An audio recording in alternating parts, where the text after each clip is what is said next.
The procession in Arlington Center between Broadway and Jason Streets was organized by the First Parish Unitarian Universalist Church of Arlington, and it coincided with other marches in the greater Boston area.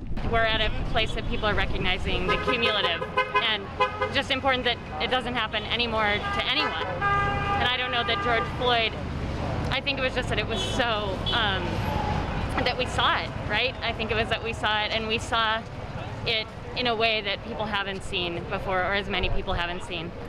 So my brother Greg, who's trying to talk to my other brother, is saying, you know, look, when you elevate above the words people use to describe their feelings, you must ask yourself a question.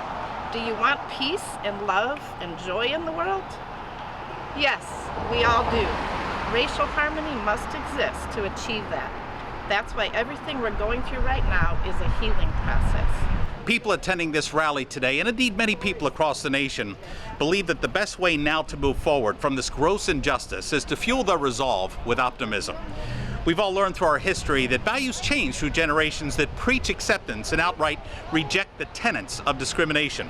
Forceful but peaceful protests like this for George Floyd have a broad appeal and are built on years of progress and years of heartache.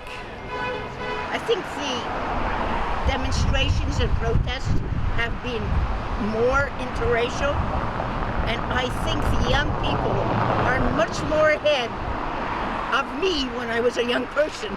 I think their understanding is deeper.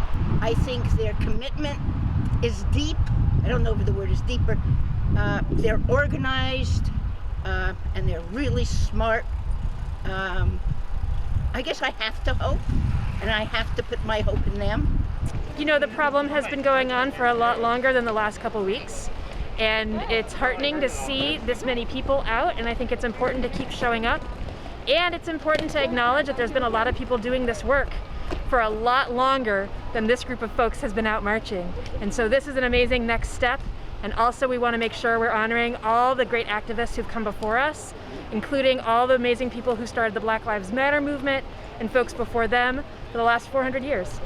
Marchers here say by unifying in this fashion, true and resolute equality cannot slip through the cracks of time any longer. After 400 years of overt and institutionalized racism on these shores, it's finally time for true justice for all Americans, and that enough is enough.